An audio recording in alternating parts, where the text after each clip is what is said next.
I, an 18-year-old female, have an older sister who is 31 years old and married with 2 kids, one 8-year-old boy and one 5-year-old girl. Ever since my niece and nephew were young, they were spoiled and would throw tantrums to get what they wanted. My sister, being the oldest in the family, would never say no. On the rare occasion that she did, my niece and nephew would cry and scream until my sister gave in and bought them expensive gifts. A few years ago, my sister got them iPads, and ever since then they have been glued to them. If you took the iPads away or they lost charge, they would throw a fit. My niece and nephew have no regard for anyone's feelings and have reached a stage where they will openly say things like, "You're not my mum, I'm not listening to you," or "I don't need to do what you tell me to." This behaviour annoys my family at times. Don't get me wrong, I love them with all my heart, but the way they speak and behave towards family and friends is rude. My sister doesn't punish them. Instead, she encourages their behaviour, saying they're young and we shouldn't get angry at kids. My nephew has a tendency to pick on his sister, especially when he has a friend over, which leads to my niece crying and seeking comfort. However, she also acts out in retaliation. Whenever they visit our house, they run around creating a mess, yelling and screaming. They refuse to eat the food my parents make if they don't want it, and talk back to my parents without hesitation. My niece has a problem with stealing. If she sees something she likes, she will take it. On one occasion, I found her in my room, going through my drawers and picking out clothes, as well as having a handful of my old stuffed teddies. When I gently explained to her that she couldn't do that, she ran off, and my sister got mad at me for punishing her. Everything came to a boiling point when my niece and nephew were jumping around in my younger sister's room, yelling at her. I walked into the room to ask what was going on, and they looked at me and said, "We don't love you. You aren't our mum." This genuinely hurt me. When I told my sister, she said to let them be and that they didn't mean it. From the corner of my eye, I saw my niece standing there with a grin on her face, and she ran off, leaving me hurt and angry. I don't know what came over me, but I let out all the pent-up frustration and said things that my family had never dared to say before. I finished by telling my sister, "Your kids are behaving like devils, and I recommend you start disciplining them for their actions." I then went to my room where I'm currently writing this, so read it, am I the idiot? In the heat of the moment I didn't think I was, but sitting here now, I'm starting to feel like I am. Update. Hey everyone, I have an update for you. I live in Australia. This morning my sister came over to talk to me, but instead of having a conversation, she yelled at me for disrespecting her kids. I sat and listened to what felt like hours of screaming. When she finished, she told me to grow up and said that my kids are good kids. Hearing that made me angry, and I honestly told her that her kids don't respect me, the family, or the house. Our family values respect, but she has failed to teach them respect and manners. I shouldn't have to open my door and catch my niece stealing from me. I apologized for the way I referred to the kids, but I reiterated that if I didn't tell her the truth, someone else would. My sister looked at me and said, "You're not a mother, so you can't judge my parenting."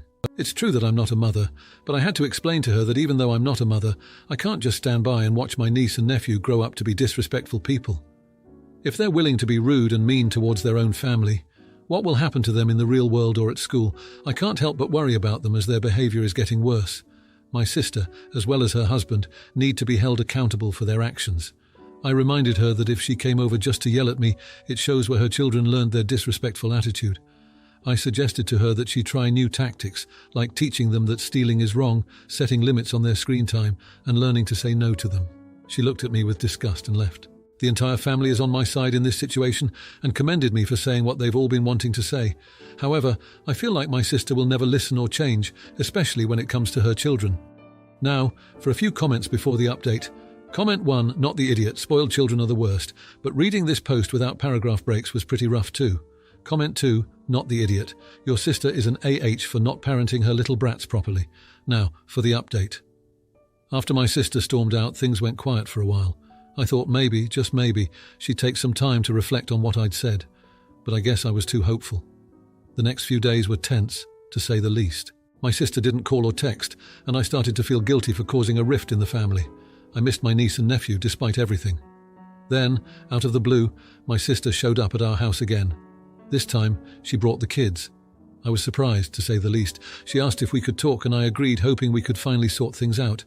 We sat down, and she actually apologized for her reaction. She admitted that she'd been struggling with discipline and was at her wit's end. I felt a glimmer of hope. Maybe this was the turning point. We spent the afternoon discussing strategies and boundaries. My sister seemed open to suggestions, and I felt like we were finally making progress. The kids even apologized for their behavior, which was a huge step for them. For a moment, it felt like we were a family again, working together to solve our problems. But as the week went on, old habits die hard. My sister's attempts at discipline were half-hearted at best. The kids quickly realized that her threats were empty, and they went right back to their old ways. It was disheartening to watch. I tried to support my sister, but she brushed off my concerns, saying that she had it under control. Then, the inevitable happened. My nephew got into a fight at school. It was serious enough that my sister had to go in for a meeting with the principal. She was mortified, and I could tell that she was starting to see the consequences of her leniency.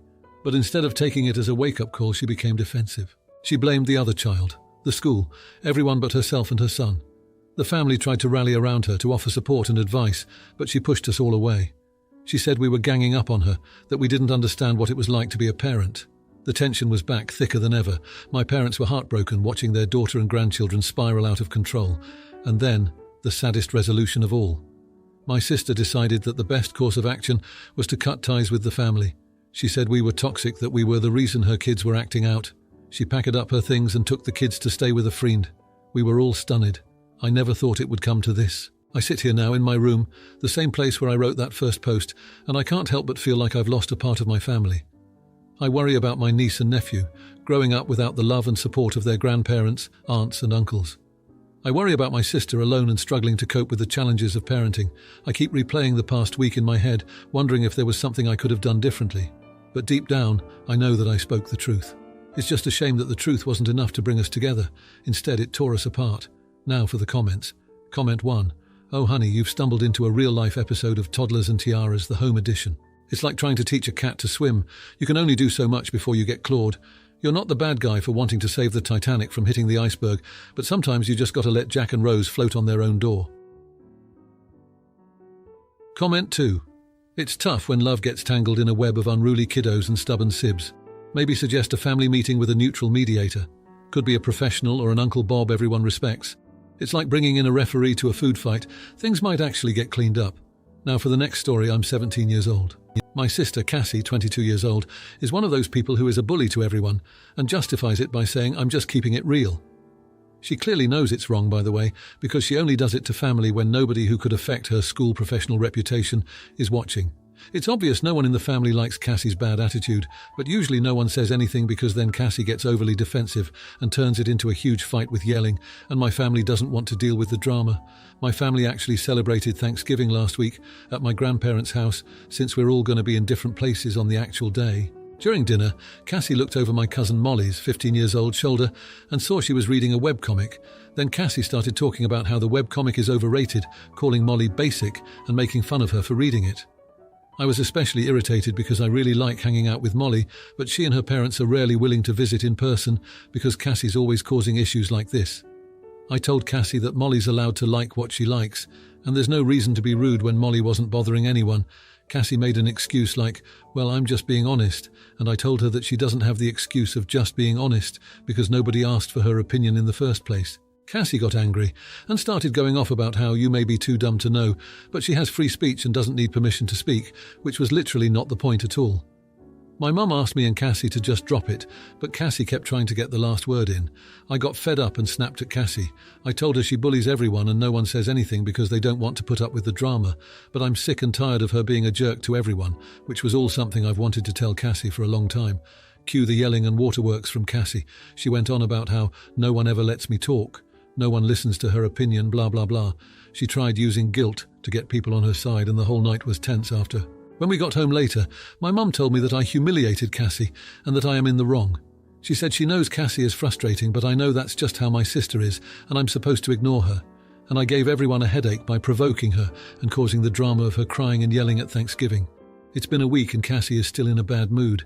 I thought what I did was justified, but it seems like Molly is the only person in my family who thinks I did the right thing. I realise it wasn't the most civil route, but I still feel Cassie brought it on by being a bully in the first place. So I'm asking Reddit, am I the idiot? Now, for a few comments before the update, comment 1. This is classic triangulation. Family systems often center cohesion and agreeableness as the core values, so bad behavior gets normalized for the sake of going along, whereas the person calling it out is labeled disruptive and scapegoated. Your whole family needs therapy. Comment 2. You're not the idiot. She said she knows Cassie is frustrating, but I know that's just how my sister is, and I'm supposed to ignore her. Yeah, okay. So tell your mum reacting this way is just how I am, and Cassie can ignore it. That seems fair to me. Now for the update. A lot has happened since that Thanksgiving dinner. I guess you could say it's been a pretty eventful few days, and I've learned a lot about my family and myself. The day after the big blowout, things were still pretty tense. Cassie was giving me the silent treatment, which to be honest was a bit of a relief. It gave me some time to think about everything that had happened without her constant snarky comments. I spent most of the day in my room, and Molly texted me a few times to check in. She was really supportive and said she was glad someone finally stood up to Cassie. That made me feel a bit better, but I was still worried about the fallout. The next day, my mum sat me down for a talk. She said she'd been thinking about what I said and realised that maybe we'd all been enabling Cassie's behaviour by not confronting her about it. She apologised for making me feel like I was in the wrong for standing up to Cassie and said she was proud of me for being brave enough to speak out. That was a huge relief, and I felt like a weight had been lifted off my shoulders. Later that day, Cassie came to my room and actually apologised. She said she didn't realise how her actions were affecting everyone and that she didn't want to be the reason our family was failing apart. I was shocked, to say the least. Cassie and I had never really had a heart-to-heart like that before. We talked for a long time, and she opened up about feeling insecure and using her honesty as a way to feel more in control. It wasn't an excuse for her behaviour, but it helped me understand her a bit better. We decided to call a family meeting to clear the air. Everyone shared how they felt, and it was pretty emotional. Cassie listened and took responsibility for her actions, which was a big step for her. We all agreed that we needed to communicate better and not let things fester. It was a really productive conversation, and I think it brought us closer as a family. The next day, Molly and her parents came over for a surprise visit. They said they'd heard about the family meeting and wanted to give us another chance. We all hung out and had a great time, and it felt like the old days before Cassie's behaviour had driven a wedge between us. It's been 3 days since that meeting, and things have really turned around. Cassie has been making an effort to be kinder and more considerate, and the rest of us are working on not walking on eggshells around her. It's not perfect, and I'm sure there will be more bumps in the road, but it feels like we're finally moving in the right direction. I'm really grateful for Molly's support through all of this. She's been a great cousin, and I'm glad we can hang out without worrying about Cassie causing issues, and I'm proud of my family for being willing to change and grow. It's not easy to confront these kinds of problems, but I think we're all better for it. So yeah, it's been a pretty wild few days, but I'm hopeful for the future. I think we've all learned that it's important to stand up for what's right, even if it's uncomfortable, and that sometimes the people who seem the toughest on the outside are the ones who need the most support.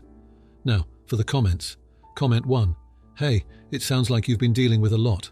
Cassie's behaviour isn't okay, but it's good that you stood up for Molly. Maybe try having a one-on-one with Cassie in a neutral space to talk things out. Sometimes bullies act out because they're hurting too. Comment 2. You did the right thing, standing up for your cousin. It's tough when family dynamics get messy, but it's important to call out bullying. I'm glad to hear your mum and Cassie are coming around. Keep being that positive force in your family. It's making a difference. Now, for the next story. I lost my dad when I was 6 to a heart attack. He was young but had a bad heart and died in his sleep when he was 29. My mum remarried a couple of years later. She and her husband, my stepdad, met 7 months after my dad's death. They started dating after knowing each other for a few months. Then they got married. I should mention that they met through a grief support group. My mum's husband lost a child to stillbirth, and his relationship fell apart. My mum and her husband wanted me to look at him as another father in my life. I never saw him that way, not even when he and my mum had my half-brothers together. I never hated my mum's husband. I go through a lot of mixed feelings about him. Sometimes I like him because I see he's a good husband to my mum and a good dad to my half-brothers. Sometimes I dislike him for not respecting that. I want to get along but do not want a fatherly relationship with him. I have never loved him.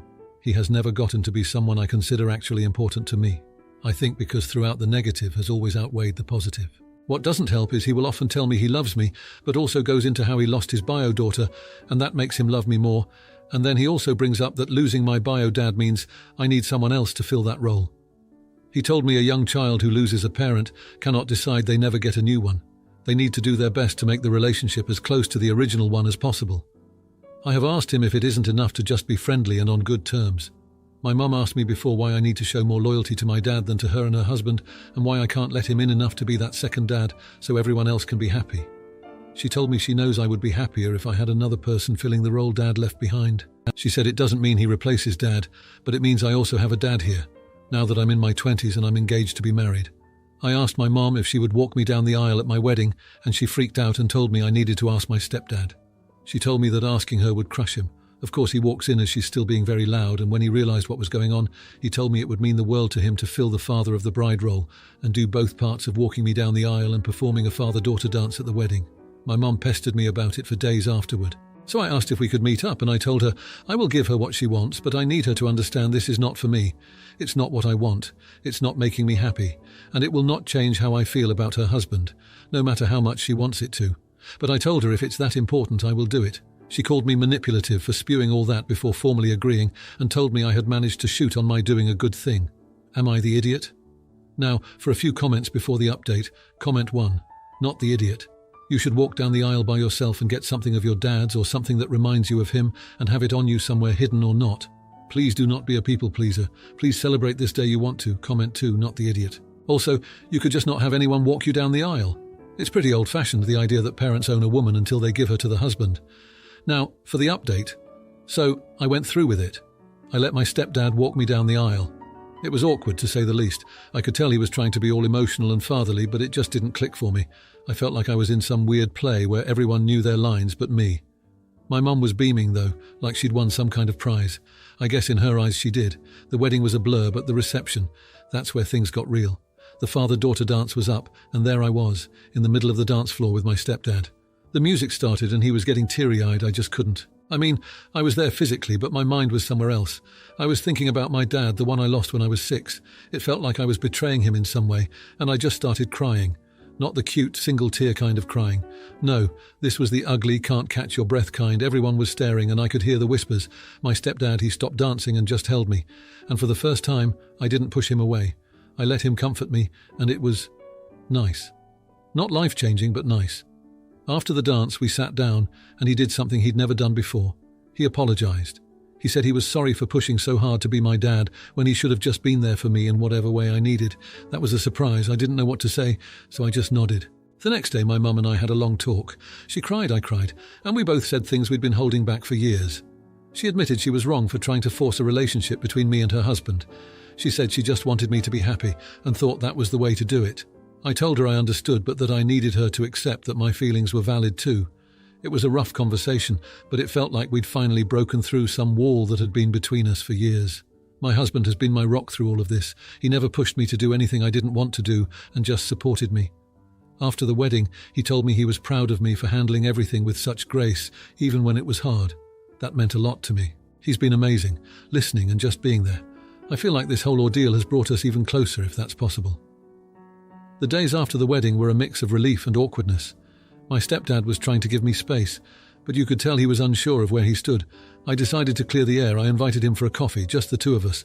It was probably the most honest conversation we'd ever had. I told him I appreciated his apology and that I was willing to start fresh, but that it would take time for me to see him as more than my mum's husband. He seemed to get it, and we agreed to take things slow.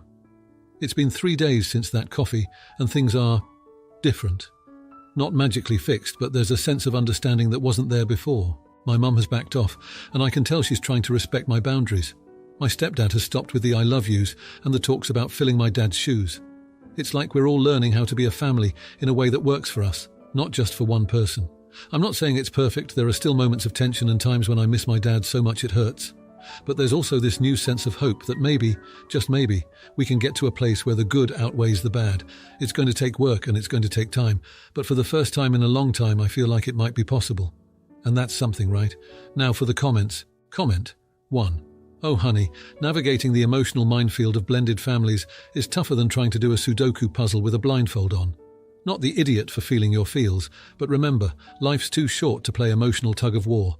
Maybe give Step-Pops a chance to do the cha-cha in your heart at his own pace. Comment 2. Did you ever chat with your stepdad about how you cherish your bio-dad's memory? It might help. Not the idiot, but it's like trying to fit a square peg in a round hole with feelings. Take a breath, have a heart-to-heart, and maybe you'll find a new groove in the family dance. If you liked this video, you'll probably like these too.